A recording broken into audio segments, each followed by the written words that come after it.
সাঈদ ইবনুল মুসাইয়িব বললেন, পাগলের বেশ ধরে আমি 3 দিন মদিনার মধ্যে মসজিদে নববীতে হুজুরে কারীমের রওজা মুবারকের পাশে বসে থাকতাম।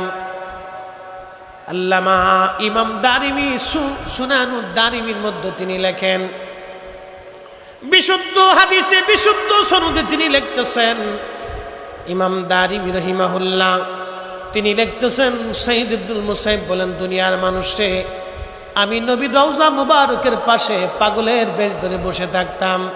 খোদার কসম করে বলি, আজানের সময় হলে আমি নবীর রওজা মুবারক থেকে আজানের আওয়াজ পাইতাম।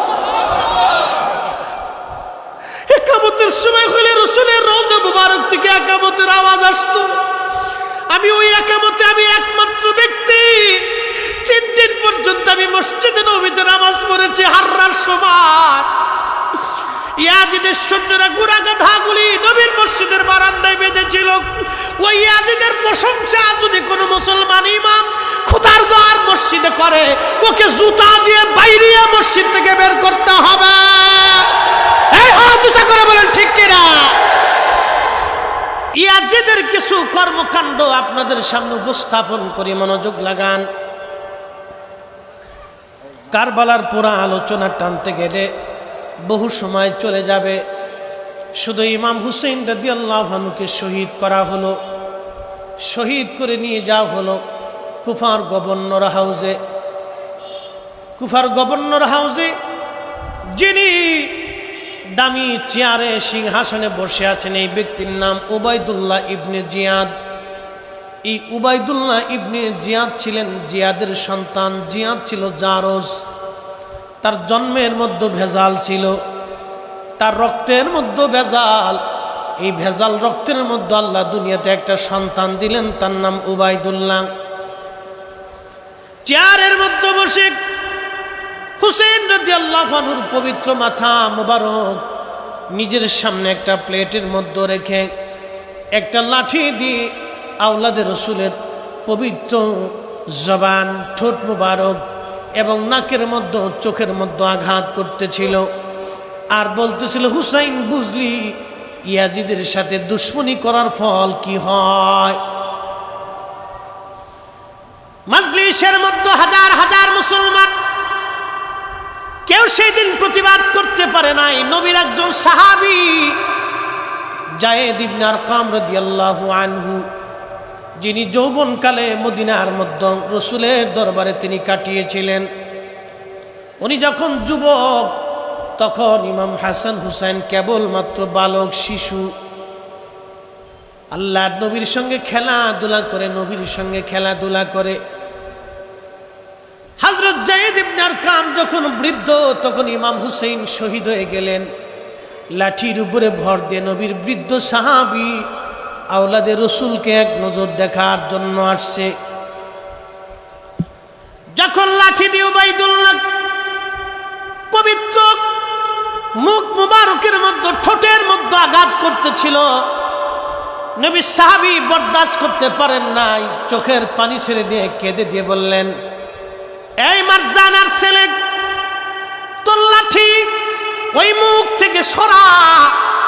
আমি রাসূলুল্লাহ সাহাবী যায়েদ ইবনে আরকাম বলতেছি, তুই যেই মুখের মধ্যে লাঠি দিয়ে আঘাত করো, আমি যায়েদ ইবনে আরকাম কত শতবার দেখেছি ওই মুখের মধ্যে রাহমাতুল লিল আলামিন চুমা লাগাইতো। এইবার যার ছেলে, তোর লাঠি ছড়া। আমি রাসূলুল্লাহ সাহাবী, আমি দেখেছি রাহমাতুল লিল আলামিন মুখের মধ্যে চুমা লাগাইতো।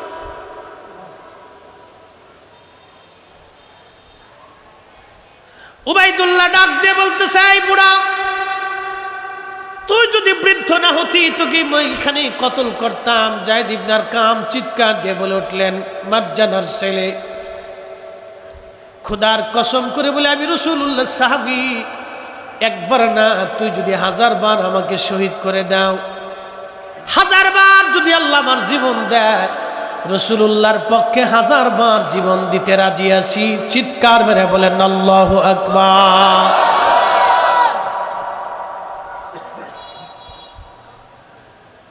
সেই দিন উবাইদুল্লাহ ঘোষণা দিল, হুসাইনের মাথা সারা কুফা নগর ভরে অলিগলি দিয়ে 3 দিন পর্যন্ত ঘোরাও। আহা, 3 দিন পর্যন্ত ঘোরানো হলো। 3 দিন পরে নিয়ে যাওয়া হচ্ছে এই মাথা মোবারক সিরিয়ার দিকে। নিয়ে যাওয়ার সময় সৈন্যরা পথের মধ্যে রাত হয়ে গেল। একটা গির্জার পাশে দেখলেন, গির্জার পাদ্রী জিজ্ঞেস করলেন, পাদ্রী, যদি রাতটা তোমার গির্জায় আমাদেরকে থাকার অনুমতি দাও তাহলে কিছু পয়সা করি তোমাকে আমরা গিফট দিয়ে যাব। পাদ্রী ডেকে বললেন, তোমরা কারা? বলে, আমরা মুসলমান, সিরিয়ান ইয়াজিদি সৈন্য। তোমাদের বর্ষার গায়ে ঝুলিয়ে রেখেছ ওই সুন্দর নুরানি চেহারার মাথা কার? এত সুন্দর মানুষ আমি জীবনেও কোনোদিন আগে দেখি নাই। একবার জোরে বলা যাবে কে মারহাবা?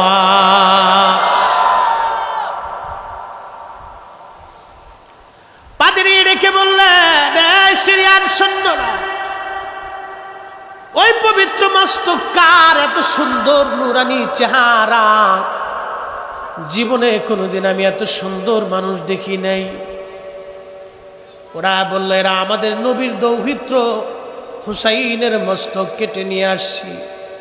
পাদ্রী আফসোস করে বললেন, তোরা কিসের মুসলমান?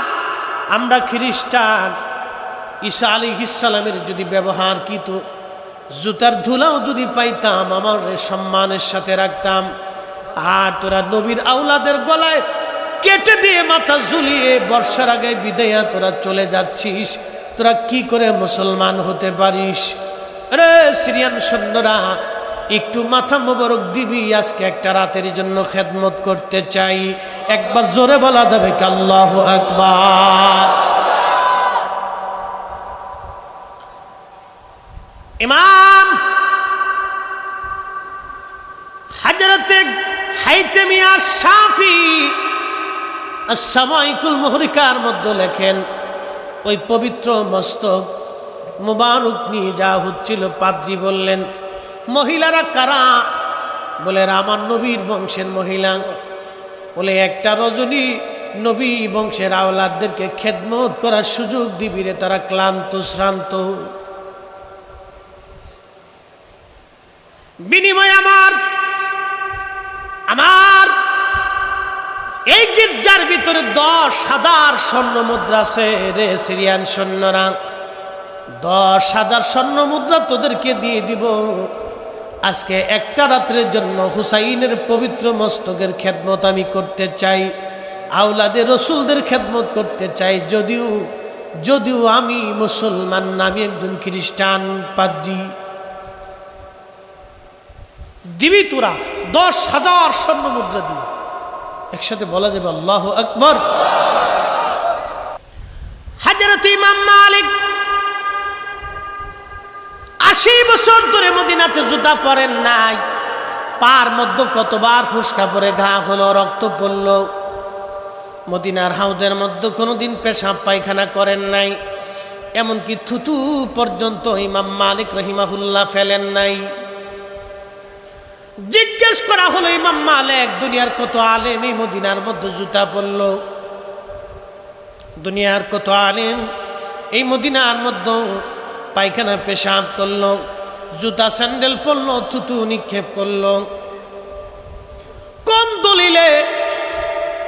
দলিলে আপনি মদিনায় জুতা পরেন না, পায়খানা পেশাব করেন না, থুতু ফেলেন না? দলিল বলবেন কি? আহারে, পৃথিবীর 4 আলেমের এক আলেম, মুস্তাহিদদের প্রথম তবকার মুস্তাহিদ, এত বড় আলেম আর কোনোদিন ইমাম মেহেদির আগে জন্ম হবে না। এত বড় আলেম আর কোনোদিন জন্ম হবে না। এত বড় আশিক রাসূলও কোনোদিন জন্ম হবে না। 80 বছর ধরে একটা মানুষ কল্পনা করতে পারবেন ওনার হায়াত পর্যন্ত কোনোদিন মদিনার মধ্যে জুতা পরেন নাই, কোনোদিন পেশাব পায়খানা করেন নাই, কোনোদিন তিনি থুতু পর্যন্ত মদিনার মাটির মধ্যে ফেলেন নাই। আল্লাহু আকবার। দলিল চা হলো, দলিল কি? ইমাম মালিক ইবনে আনাস রাদিয়াল্লাহু আনহু দলিল দিলেন, একটা দলিল, ভালোবাসার দলিল দিয়েছিলেন। যেই মাটির ভিতরে আমার নবী রাহমাতুল লিল আলামিন ঘুমিয়ে আছে, আমি ইমাম মালিকের কলিজার মধ্যে কি করে সাহস হবে এই মাটির মধ্যে জুতা পরতে, এই মাটির মধ্যে থুতু ফেলতে, এই মাটির মধ্যে আমি পায়খানা পেশাব করব? আমি ইমাম মালিকের কলিজায় সাহস হতে পারে না। একসাথে বলবেন আল্লাহু আকবার। আপনি কওমি হতে পারেন, তবলিগি হতে পারেন, জামাত ইসলাম হতে পারেন, আহলে হাদিস হতে পারেন, আপনার আট্টশির হতে পারেন, সরসিনা, ফুরফুরা, জৈনপুর, সোনাকান্দা, এরপরে আপনার ইমামে রব্বানী দরবার শরীফ হতে পারেন, বাংলাদেশের সমস্ত সুন্নি দরবার মসলকে আলা হযরত কাদেরিয়া, চিশতিয়া, নকশবন্দিয়া, মুজাদ্দিদ, হানাফি, শাফি, মালিকি, হাম্বলি, রাজনৈতিকভাবে যে দল হতে পারেন, পারিবারিকভাবে যে বংশ হতে পারেন, মুসলমান হিসেবে হযরত আওলাদ রাসূল ইমাম হুসাইন রাদিয়াল্লাহু আনহু আমাদের সবার। আল্লাহ রাসূল বলেন আল হাসানু ওয়াল হুসাইনু সাইয়্যিদা শাবাবি আহলিল জান্নাহ, মাশহুর হাদিস। আল হাসানু ওয়াল হুসাইনু সাইয়্যিদা শাবাবি আহলিল জান্নাহ, আমার হাসান আর হুসাইন আমার দুইজন বংশধরেরা জান্নাতের যুবকদের সর্দার। এ যুবক, আপনাকে বলতেছি যুবক, যুবক আপনাকে বলছি, জান্নাতে আপনার সর্দার যিনি হবেন, তিনি হাসান আর হুসাইন, জান্নাতের যুবকদের সর্দার। এই কথা আমরা নির্বাচন করি নাই, এই মর্তবা আমরা ভোট দিয়ে দিই নাই। এই মর্তবা যিনি দিলেন তিনি স্বয়ং আমার আল্লাহ। আল্লাহর ইচ্ছা অনুযায়ী নবীজি ঘোষণা দিয়েছেন, আল্লাহর ইচ্ছা না হলে নবী ঘোষণা দিতেন না। আল্লাহর পছন্দ হয়েছে হাবিব আপনার দুইটা কলিজার টুকরা হাসান আর হুসাইন, আপনি তাদেরকে ভালোবাসেন, আমি আল্লাহ তাদেরকে একটা মর্যাদা দিয়ে দিলাম, একটা সম্মান দিলাম, তারা জান্নাতি যুবকদের সর্দার। একবার জোরে বলা যাবে মারহাবা? আচ্ছা, টাকা দিয়ে জান্নাত পাওয়া যায়? সুযোগ আছে না? আল্লাহ রাসূল জান্নাতের একটা মর্তবা বলেছেন, জান্নাতের একটা চাবুক, যেই চাবুক দিয়ে আমরা ঘোড়া দাবড়াই, ঘোড়ার পিঠে আঘাত করে, জান্নাতি একটা চাবুক। এই চাবুক এক পাশে রাখবে আর সারা পৃথিবী আর এক পাশে রাখবে।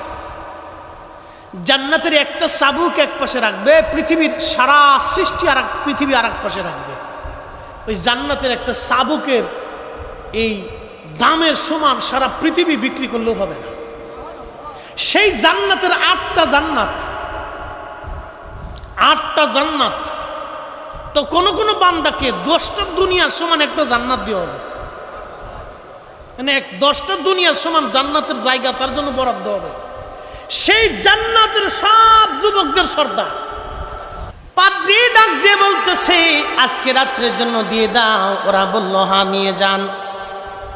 কারণ ওরা তো দুনিয়ার সম্পদের লোভী ছিল, ওদের হাতের মধ্যে যে রত্ন, এই রত্ন ওরা চিনতে পারে নাই, কিন্তু দুনিয়ার মোহে পরে ওরা পাগল হয়ে গেল। হযরতে ইমাম হুসাইন রাদিয়াল্লাহু আনহুর মস্তক দিয়ে দেওয়া হলো পাদ্রীর কাছে। পাদ্রী নিয়ে গেলেন, মহিলাদেরকে অন্দর মহলে পাঠিয়ে দিলেন, মহিলাদেরকে দায়িত্ব দিয়ে দেওয়া হলো সেবা করার জন্য। তাদের রাত্রিবেলা খানা দানের ব্যবস্থা, বিশ্রামের ব্যবস্থা করা হলো।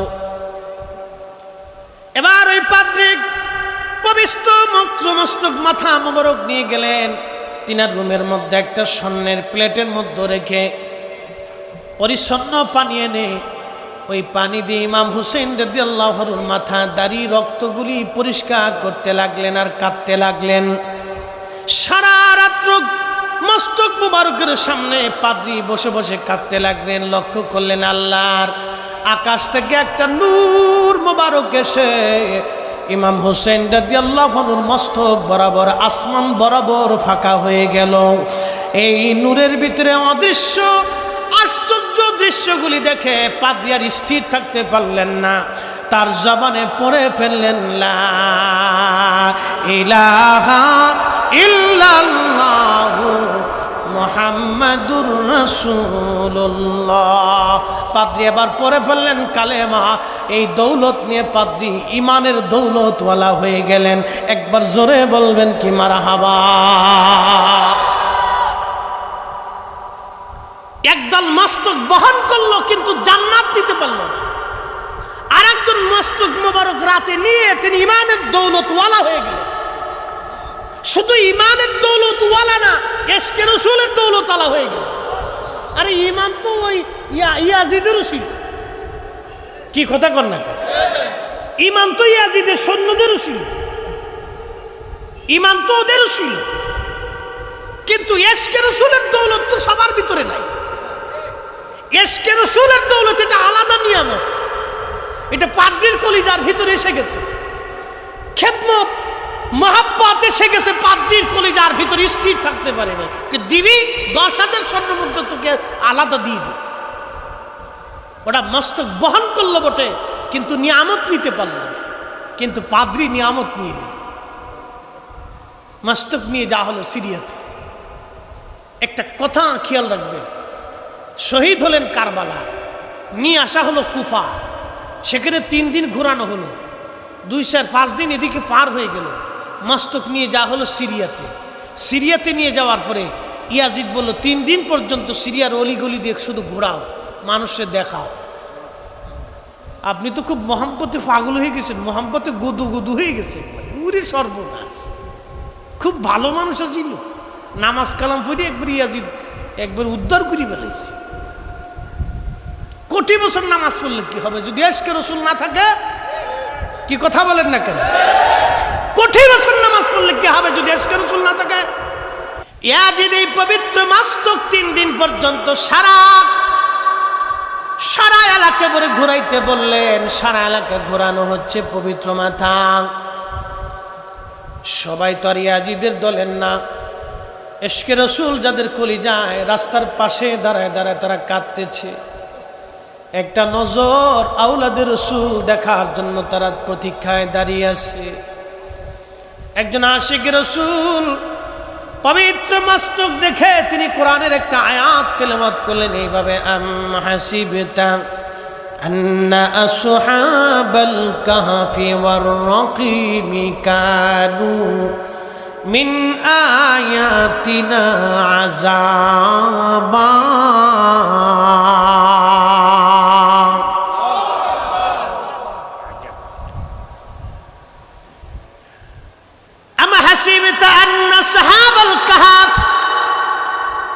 কতই না আশ্চর্য নিদর্শন।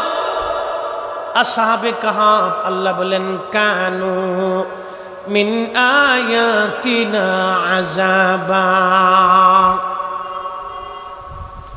আশ্চর্য নিদর্শনাবলীর মধ্যে অন্যতম নিদর্শন এই আসহাবে কাহাফ। আয়াত যখন তেলাওয়াত করলেন তখন পাশ থেকে এই আশিক রাসূল আয়াত পড়ার সঙ্গে সঙ্গে ইমাম হুসাইন রাদিয়াল্লাহু আনহুর পবিত্র জবান থেকে আওয়াজ আসতেছে, আযাবু আসহাবাল কাহফি কতলি ওয়া হামলি। আমাকে হত্যা করা, আমার মস্তক এইভাবে বহন করে নিয়ে আমার সাথে নির্যাতন করা, আমাকে অবমাননা করা আসহাবে কাহাফ থেকে কি কোনো অংশে আশ্চর্য কম? আল্লাহু আকবার। না হয় না, আরো জোরে বলেন আল্লাহু আকবার। ইমাম হুসেন রাদিয়াল্লাহু আনহুর জবান থেকে আওয়াজ আসলো, আল্লাহ কোরআনে বলেন, ওয়ালা তাকুলু লিমান ইউকতালু ফি সাবিলিল্লাহি আমওয়াত বাল আহইয়াউ ওয়ালাকিন লা তাশউরুন।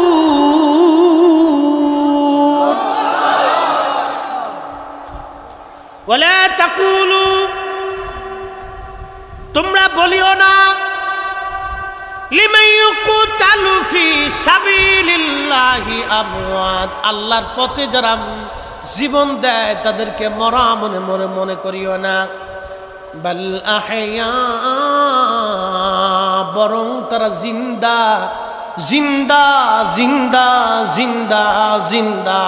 আমি বলি নাই, মালিক বলেছে, আমি বলি নাই, কোরআন বলে বাল আহইয়া। আল্লাহর পথে যারা জীবন দেয় তারা জিন্দা জিন্দা জিন্দা জিন্দা। এই জন্য আল্লাহর ওলিরা মরে যাওয়ার পরও জিন্দা, আল্লাহর নবীর ইন্তেকালের পরও রওজা শরীফে জিন্দা। আল্লাহর যারা আল্লাহর পথে জীবন যারা দেয় শহীদ হয় ইন্তেকালের পরেও তারা জিন্দা। যারা মানবে না, তারা কোরআন মানে না, ওরাই হলো গিরগিটির দল। কোরআন বলে ওয়ালাকিন লা তাশউরুন, তোমরা বুঝো না, অনুধাবন করো না যে তারা জিন্দা, তোমরা বুঝো না তারা জিন্দা। খাসাইসুল কুবরার ভিতরে ইমাম জালালউদ্দিন সুয়ুতি রাহিমাহুল্লাহ তিনি লেখেন, রাসূল করিম সাল্লাল্লাহু আলাইহি সাল্লামের চাচাতো ভাই জাফর রাদিয়াল্লাহু আনহু মুতার প্রান্তরে জিহাদের ময়দানে রওনা করবে। জাফর রাদিয়াল্লাহু আনহু হযরত আলী রাদিয়াল্লাহু আনহুর আপন ভাই, আল্লাহর হাবিবের চাচাতো ভাই, আবু তালিবের বেটা জাফর, নবীজির কলিজার টুকরো চাচাদের মধ্যে যিনি একজন চাচা আল্লাহর নবীকে সারা জীবন ভালোবাসছে, তিনার নাম আবু তালিব। যদিও শেষ সময় কালেমা তার নসিব হয় নাই, কোন কোন বর্ণনাতে আসছে যে কিয়ামতের মাঠে সবচেয়ে কঠিন আযাব, যা সবচেয়ে সহজ আযাব জাহান্নামের মধ্যে হবে, তার নাম আবু তালিব। ইমাম সুয়ুতি মাসালিকুল হুনাফার মধ্যে তিনি কথাও লিখেছেন, হাদিস এনেছেন। যদি আল্লাহ ক্ষমা করেন রাসূলের কারণে, সেটা আল্লাহর ইচ্ছা। সুপারিশ রাসূলুল্লাহর হাতে থাকবে, সেটা আলাদা ফাংশন, ওটা আমরা বলতে পারবো না। কিন্তু রাসূল করিম সাল্লাল্লাহু আলাইহি সাল্লামের চাচার সন্তান জাফর এবং আলী দুইজন। জাফর কালেমা পড়লেন, নবী ঘোষণা দিলেন মুতার প্রান্তরে তিনজন সেনাপতি হবে। প্রথম সেনাপতি আমার পালিত বেটা জায়েদ, দ্বিতীয় সেনাপতি আমার চাচাতো ভাই জাফর, তৃতীয় সেনাপতি আব্দুল্লাহ বিন রাওয়াহা রাদিয়াল্লাহু আনহু। এই তিনজন সেনাপতি বিদায় নিয়ে আসো আপনজনদের কাছ থেকে। জাফর চলে গেলেন বাড়ি যায় বিবিকে বলেন, বিবিরে, রাসূল করিম আমাকে মুতার প্রান্তরের সেনাপতি নির্বাচন করেছেন, আমি দ্বিতীয় নাম্বার সেনাপতি, এবং আল্লাহর নবী তিনজনকে সেনাপতি বানিয়েছেন। প্রথম নম্বরে জায়েদ, নবী বলেছেন জায়েদ শহীদ হয়ে যাওয়ার পরে জাফর সেনাপতি হবে। জাফর শহীদ হয়ে যাওয়ার পরে আব্দুল্লাহ বিন রাওয়াহা সেনাপতি হবে। আব্দুল্লাহ বিন রাওয়াহা শহীদ হয়ে যাওয়ার পরে মুসলমানরা, মুজাহিদরা যাকে খুশি সেনাপতি তারা ওই যুদ্ধের ময়দানে নিয়োজিত করে নেবে। জাফর বিবিকে বলে, বিবি, আল্লাহর নবী আমাকে সেনাপতি শুধু নিয়োগ করে নাই, আমাকে তিনি শহীদ বলে ঘোষণা দিয়েছেন। আমার আগের সেনাপতিকে শহীদ বলেছেন, আমার পরের জনকে শহীদ বলেছেন। বিবিরে শোনো, আমি মুতার প্রান্তরে যাচ্ছি, কোনোদিন আর ফিরে আসব না, কারণ রাসূল আমাকে শহীদ ঘোষণা দিয়েছেন, অবশ্যই মুতার প্রান্তরে আমি শহীদ হয়ে যাব। একবার জোরে বলা যাবে কি ইয়া রাসূলুল্লাহ? হযরত জাফরের স্ত্রী 2 রাকাত নামাজ পড়ে হাত তুলেছে, ইয়া রব, তোমার রাসূল আমার স্বামীকে মুতার প্রান্তরের দ্বিতীয় নাম্বার সেনাপতি ঘোষণা দিয়েছে। শুধু সেনাপতি ঘোষণা দেয় নাই, আল্লাহ তাকে শহীদ বলে ঘোষণা দিয়েছে। আমি জাফরের বিবি তোমার কাছে দরখাস্ত করি, আল্লাহ আমার স্বামীকে তুমি গাজী বানাইয়া আমার কোলে ফেরত পাঠাও। এই দোয়াটা করার সঙ্গে সঙ্গে জাফর রাদিয়াল্লাহু আনহু তলোয়ার টেনে বের করলেন। তলোয়ারের পার্শ্ব পিঠ দিয়ে বিবির পিঠের মধ্যে আঘাত করে বললেন, বিবিরে, রাসূল করিম আমাকে শহীদ বলে ঘোষণা দিয়েছেন, তুমি উল্টা দোয়া করতেছো। আল্লাহু আকবার! হরি ইয়াকিন কি ছিল রাসূলুল্লাহর উপরে, ইয়াকিন কি? তলোয়ারের পার্শ্ব পিঠ দিয়ে বিবির পিঠে আঘাত করে বলতে, যাই বিবি, হাবিবে কিবরিয়া আমাকে শহীদ বলে ঘোষণা দিয়েছে, আমি শহীদ হয়ে যাব। তুমি হাজার দোয়া করলেও আর কাজ হবে না। কেন রাসূলের দোয়ার বিরুদ্ধে তুমি দোয়া করলে? ইয়াকিন কি? এইভাবে আপনাকে রাসূলের প্রতি ইয়াকিন আনতে হবে। নাস্তিকের বাচ্চা, রাসূলুল্লাহর ইজ্জত নিয়ে বলে রসুল মরুর ডাকাত ছিল, আমরা আর বুঝতে বাকি নাই। ওরা ওদের পরিচয় দিয়েছে ঝড়ে জঙ্গলে, আতারে পাতারে, হোটেলে মোটেলে, অবৈধভাবে ওদের জন্ম হয়েছে। কথা বলেন ঠিক কিনা? ওদের জন্মে ভেজাল আছে। কথা বলেন ঠিক কিনা? কিসে ভেজাল? ও নাস্তিকদের জন্মে ভেজাল আছে। হ্যাঁ নবীর উম্মতেরা, খুবই মনোযোগ দিয়ে শুনিয়া যান। আল্লাহর হাবিবের সাহাবী জাফর রাদিয়াল্লাহু আনহুর দুইটা হাত কাটার পরে আল্লাহর নবী মদিনার রাস্তা দিয়ে হেঁটে যায়। এমন সময় নবীজি বলেন, ওয়ালাইকুম আসসালাম। সাহাবীরা বললেন, হুজুর সালাম দিল কে? জবাব আপনি দিলেন। আল্লাহর নবী ডাক দিয়ে বললেন, আমার সামনে দিয়ে আমার জাফর উড়ে উড়ে যায়। আমার জাফরকে দুইটা হাতের বিনিময়ে আল্লাহ দুইটা পাখা দিয়ে দিছে।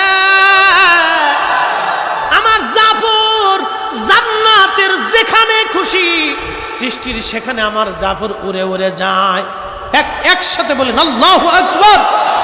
আমার জাফরের দুইটা হাত কাটার পরে আল্লাহ দুইটা পাখা দিয়ে দিছে। আটটা জান্নাতের যেখানে খুশি সেখানে ঘুরে বেড়ায়। আমার জাফর আমার সামনে দিয়ে যাওয়ার সময় আমাকে সালাম দিয়ে গেছে, আমি তো সালামের জবাব দিছি।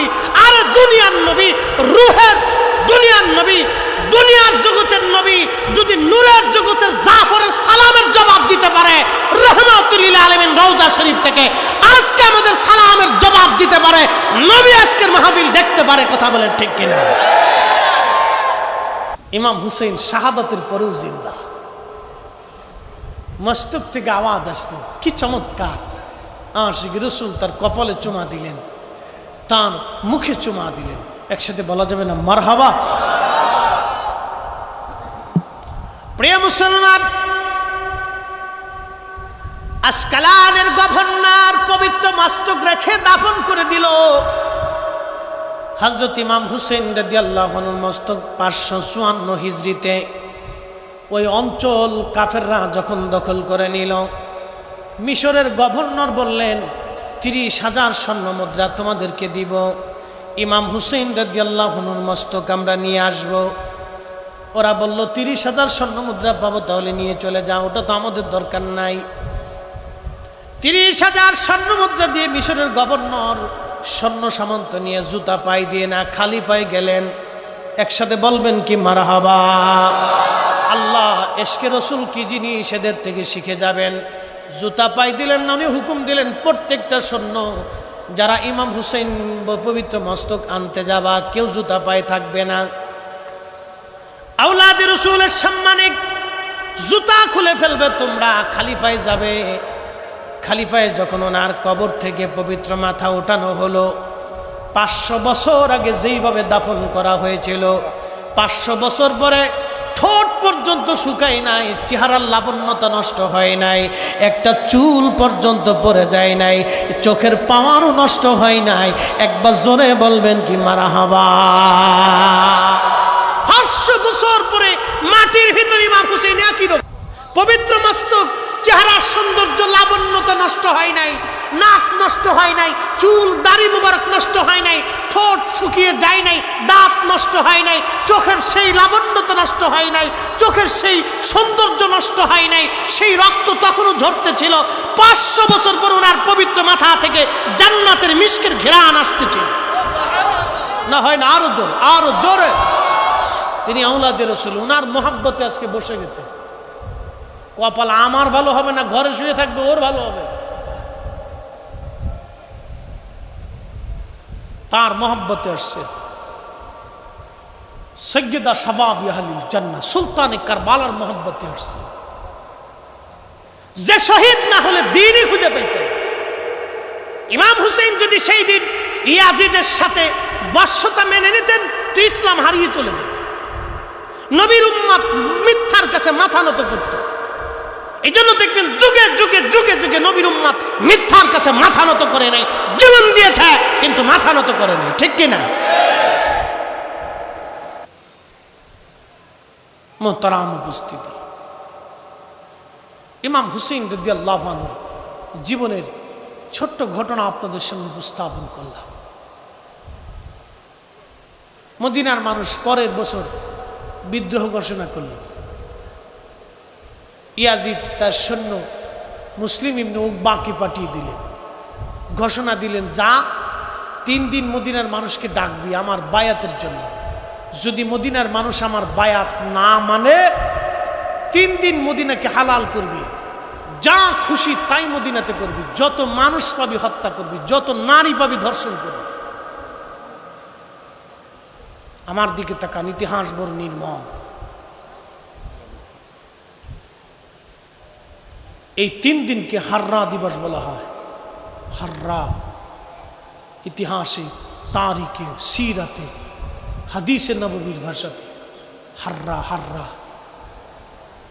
কিবার তাবিঈন, তাবিঈনদের যিনি শিরোতাজ ছিলেন সাইদ ইবনুল মুসাইয়িব রাদিয়াল্লাহু আনহু, সাহাবী না কিন্তু তাবিঈদের মধ্যে সর্বশ্রেষ্ঠ তাবিঈ। আল্লাহু আকবার। আহা, তিনি ইয়াজিদের সৈন্যরা মদিনায় নবীর মসজিদে 3 দিন আযান দেয়, মসজিদ নবীর বারান্দায় 3 দিন ঘোড়া গাধা বেঁধেছিল, মসজিদে নবীতে 3 দিন জামাত হয় নাই, কোনো কাফিরে কাজ করে নাই। আজকে যদি মার্কিন প্রশাসন, পৃথিবীর সব খ্রিস্টানরা ঘোষণা দেয় আমরা মদিনা আক্রমণ করে দখল করে নেব, আল্লাহর কসম করে বলি, মালিকের কসম করে বলি, 1 ফোঁটা রক্ত থাকা অবস্থায় আমরা মুসলমান 1 সেকেন্ডের জন্য বসে থাকবো না। কথা বলেন ঠিক কিনা? মদিনায় 10,000 মুসলমান তারা হত্যা করলো, 80 জন সাহাবী তারা মেরে ফেললো। কল্পনা করতে পারবেন 80 জন সাহাবী তারা মেরে ফেললো। 1 জন 2 জন সাহাবী মারে নাই, 80 জন সাহাবী মারছিল। রাসূলুল্লাহর 80 জন সাহাবী। আচ্ছা আপনারা বলেন, এখন যদি সৌদি আরবে আল্লাহর নবীর সাহাবীর দেহ মোবারক খুঁজে পাওয়া যায়, আর সৌদি সরকার যদি বলে এই সাহাবীর পবিত্র দেহ আমি বাংলাদেশে দেখার জন্য পাঠাবো, 3 দিন বাংলাদেশে সাহাবীর লাশ পরিদর্শন করানো হবে। এই সাহাবী দেখার জন্য বাংলাদেশের কোটি কোটি মানুষ দেখার জন্য দৌড়ায় যাবে। কথা কোন ঠিক কিনা? সাহাবী দেখার জন্য আমাদের কলিজায় যদি এত মহব্বত থাকে, 80 জন সাহাবী যারা হত্যা করলো, আপনি তার মসজিদের মধ্যে বসে প্রশংসা করেন, আর আমি তাকে চুমা দিব নাকি? সারা রাত্র যদি এইভাবে বর্ণনা করি তো বর্ণনা শেষ হবে না। ইয়াজিদের কুকীর্তি বেশি দিন টিকতে পারে নাই। আরে ইয়াজিদ বেশি দিন বাঁচতে পারে নাই। সে ভেবেছিল সাম্রাজ্য আমার চিরদিন টিকে থাকবে না, তার সাম্রাজ্য বেশি দিন আল্লাহ টিকায় নাই। নবীজি হাদিসে কারিমাতে সহিহ বুখারীতে বলতেন, হালাকাতু উম্মতি আলা ইয়াদাই গিলমাতিন মিন কুরাইশ। কুরাইশ বংশের যুবকের মাধ্যমে আমার উম্মত ধ্বংস হয়ে যাবে। হাদিস আবু হুরায়রা রাদিয়াল্লাহু আনহু বর্ণনা করেছেন। আল্লামা ইমাম হযরত আসকালানী আশ-শাফিঈ সহিহুল বুখারীর শরহে বুখারীর মধ্যে তিনি লিখতেছেন, হযরত আবু হুরায়রা প্রত্যেক বাজারে বাজারে যাইতেন আর দোয়া করতেন, আল্লাহুম্মা লা তুদরিকনি সানাতুস সিদ্দিন ওয়ালা ইমারাতুস সিবিয়ান। আল্লাহ তুমি আমাকে 60 হিজরির যুবকের শাসন থেকে তুমি আমাকে বাঁচাও। মুহাদ্দিস সাহাবী আবু হুরায়রা দোয়া করতেন, আল্লাহুম্মা লা তুদরিকনি সানাতুস সিদ্দিন ওয়ালা ইমারাতুস সিবিয়ান। আল্লাহ আমাকে 60 হিজরির যুবকের শাসন থেকে তুমি আমাকে বাঁচাও। আবু হুরায়রা ইন্তেকাল করলেন 59 হিজরিতে। উনি দোয়া করতেন, আল্লাহ 60 হিজরির যুবকের শাসন থেকে তুমি আমাকে বাঁচাও। ইমাম হযরত আসকালানী লেখেন, ইয়াজিদ ক্ষমতা গ্রহণ করলো 60 হিজরিতে। কারবালার ঘটনা 61 হিজরিতে সংঘটিত হলো। নবী বলতেন, হালাকাতু উম্মতি আলা ইয়াদাই গিলমাতিন মিন কুরাইশ। কুরাইশ বংশের যুবকের মাধ্যমে আমার উম্মত ধ্বংস হবে। আল্লাহর নবীর এই হাদিস থেকে আবু হুরায়রার দোয়া থেকে বোঝা গেল সেই যুবক অন্য কেউ না, সেই যুবকের নাম Yazid. Yazid Yazid Yazid Yazid সেই নিকৃষ্ট যুবকের নাম ইয়াজিদ। 60 হিজরিতে ক্ষমতায় বসেছিল। 35 বছর বয়সে ক্ষমতা গ্রহণ করেছিল। 4 বছর দুনিয়াতে ক্ষমতা পালন করার পরে 4 বছরে সে মারা গেল। 4 বছরে 3টা অপকর্ম সে করেছিল। 1 নম্বরে ইমাম হুসেন সব পরিবারে হত্যা করলো। 2 নম্বরে মক্কাতুল মুকাররমা মদিনাতুল মুনাওয়ারা আক্রমণ করে 3 দিন মদিনাকে হত্যাযোগ্য এবং হালাল ঘোষণা করলো। যেই মদিনা নবী হারাম ঘোষণা করলেন সেই মদিনাকে ইয়াজিদ হালাল ঘোষণা করলো। 3 নম্বর সে মক্কাতুল মুকাররমা আক্রমণ করে তার সৈন্যরা মক্কায় গিলাফে আগুন ধরে কাবা শরীফ পোড়ায় ফেললো। এই 3টা কঠিন ঘটনার কারণে ইয়াজিদের প্রশংসা যারা করবে ওরাই হলো বর্তমান জমানার গিরগিটের দল। হাত উঁচা করে বলেন ঠিক কিনা? জীবন গেলে ওদেরকে মানা যাবে না, ঠিক কিনা? কোনো মতেই না। আবু হুরায়রা তার ফিতনা থেকে বাঁচার জন্য প্রত্যেক বাজারে বাজারে ঘুরতেন আর দোয়া করতেন, আল্লাহুম্মা লা তুদরিকনি সানাতুস সিদ্দিক ওয়ালা ইমারাতুস সিবিয়ান। আল্লাহ 60 হিজরির যুবকের ফিতনা থেকে, শাসন থেকে তুমি আমাকে বাঁচাও আল্লাহ, এটা আমি সহ্য করতে পারবো না। আবু হুরায়রা বলতেন, আল্লাহ আমাকে বাঁচাও তুমি আল্লাহ। ওয়াজ করলে কি লাভ, শুনলে কি লাভ? লাভ হবে তার আমলে, আমলেও লাভ হবে না নবী প্রেম না থাকলে দিলে। নবী প্রেম থাকলে দিলে লাভ হবে কম আমলে, সুপারিশ করবেন নবী রোজ হাসরের ময়দানে। জ্ঞানী যারা বুঝে তারা শুধু ইশারায়, নাদানের বুঝাইতে পারে আছে কে কোথায়। জ্ঞানীর মতো জ্ঞানী হলে অল্প কথায় বুঝে, কচুর মতো কচু হলে অল্প জালেই সিজে। কথা বলেন ঠিক কিনা? ইমান নিয়ে আমল নিয়ে কবরে যাইতে হবে। ইমান আমল ছাড়া কবরে গেলে মহা বিপদ। আল্লাহ কোরআনে বলেন, ইন্নাল্লাযীনা আমানু ওয়া আমিলুস সলিহাতি উলাইকা হুম খায়রুল বারিয়া। আল্লাহ কোরআনে বলতেছেন, ইমানে আমলে, ইমানে আমলে। ইমান শুধু নিজের ইচ্ছা মতো নিলে হবে না। যে আকীদায় খাজা মাইনুদ্দিন চিশত আজমিরি সেনজেরি খাজা হয়েছে, যে আকীদায় হুজুর গাউসে পাক মুহিউদ্দিন আব্দুল কাদের জিলানী গাউসে সাকালাইন হয়েছে, যে আকীদায় খাজা বাহাউদ্দিন নকশবন্দ বুখারী ঘুমিয়ে গেছে, যে আকীদায় 1000 বছরের মুজাদ্দিদ আল ফিসানি সরহিন্দি রাহমাতুল্লাহ আলাইহি ঘুমিয়েছে, যে আকীদায় হযরত ইমাম আযম আবু হানিফা ঘুমিয়েছে, ইমাম আবু ইদ্রিস শাফি ঘুমিয়েছে, ইমাম মালিক ইবনে আনাস ঘুমিয়েছে, ইমাম আহমদ ইবনে হাম্বল ঘুমিয়েছে, সাহাবী তাবি তাবিনগণ ঘুমিয়েছে। সেই আকীদায় আমাদের ঘুমাইতে হবে। সে আকীদার নাম আকাঈদে আহলে সুন্নাত ওয়াল জামাত। আহলে সুন্নাত ওয়াল জামাত ছাড়া ঈমান কামিল হবে না, হবে না, হবে না। কথা বলেন ঠিক কিনা? হবে না। ঈমান কামিল করতে হলে আকাঈদে আহলে সুন্নাত ওয়াল জামাতের প্রতি ঈমান কামিল করতে হবে।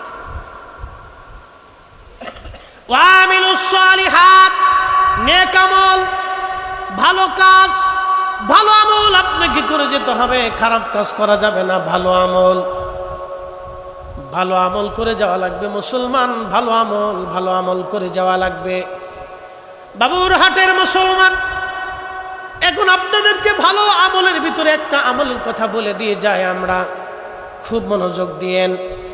আপনি যদি নামাজ পড়তে আসেন, এখন শুয়োরের গোশত খাইয়া যদি নামাজে দাঁড়ায় যান, শুয়োরের গোশত খাইয়া যদি কাবা ঘরে নামাজে যান, বাইতুল্লাহ শরীফে যাইয়া মাকাম ইব্রাহিমে দাঁড়ায় গেলেন, বিরাট বড় পাগড়ি, বিরাট বড় জুব্বা, সুগন্ধি টন্দি লাগাইয়া মিশক টিশক করে বিরাস মিরাস কইরা সুন্দর করে নামাজে দাঁড়াইলেন। রাত্রিবেলা আসার পরে দাঁড়াই গেলেন। প্রথম রাকাতে 15 পারা, দ্বিতীয় রাকাতে 15 পারা, মোট 1 খতম কোরআন যদি পড়ে আপনি নামাজ আপনি সারা রাত পরে আদায় করিয়া তাহাজ্জুদ নামাজ, ফজরের নামাজ পড়ে যদি মাকামে ইব্রাহিম থেকে বের হয়ে আসেন, আপনি নামাজ পড়তে গেছেন শুয়োরের গোশত খাইয়া, আচ্ছা সারা রাত্র ইবাদত করলে কি নামাজ হবে? দেখেন, আবু তালিবের বিষয়টা ভিন্ন। তিনি তো কালেমা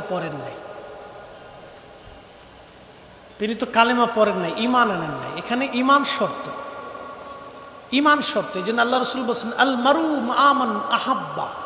তুমি যাকে, সহিহ বুখারীর হাদিস, তুমি যাকে মহাব্বত করবে তার সাথে তার হাসর নাসর হবে। একসাথে বলা যাবে না সুবহানাল্লাহ?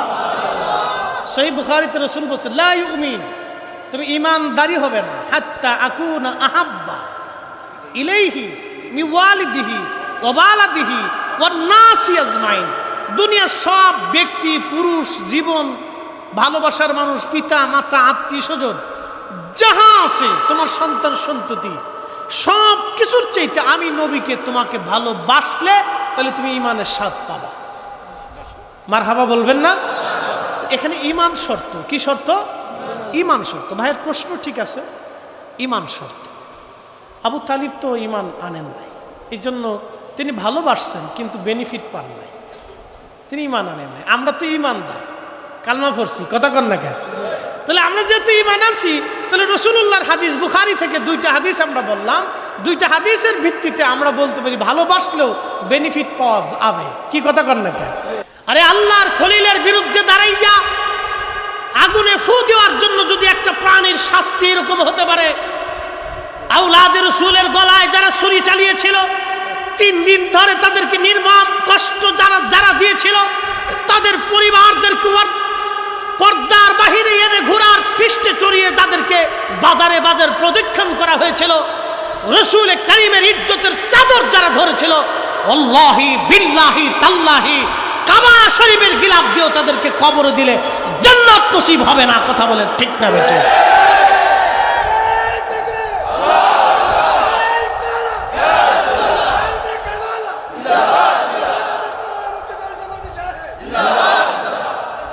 আমাদের দেশে এক প্রকার নিমক হারাম বেরোচ্ছে।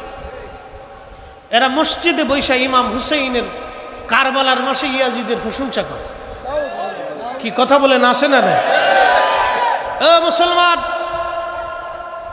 1450 বছর পরে এসে আহলে বাইত রাসূলের বিরুদ্ধে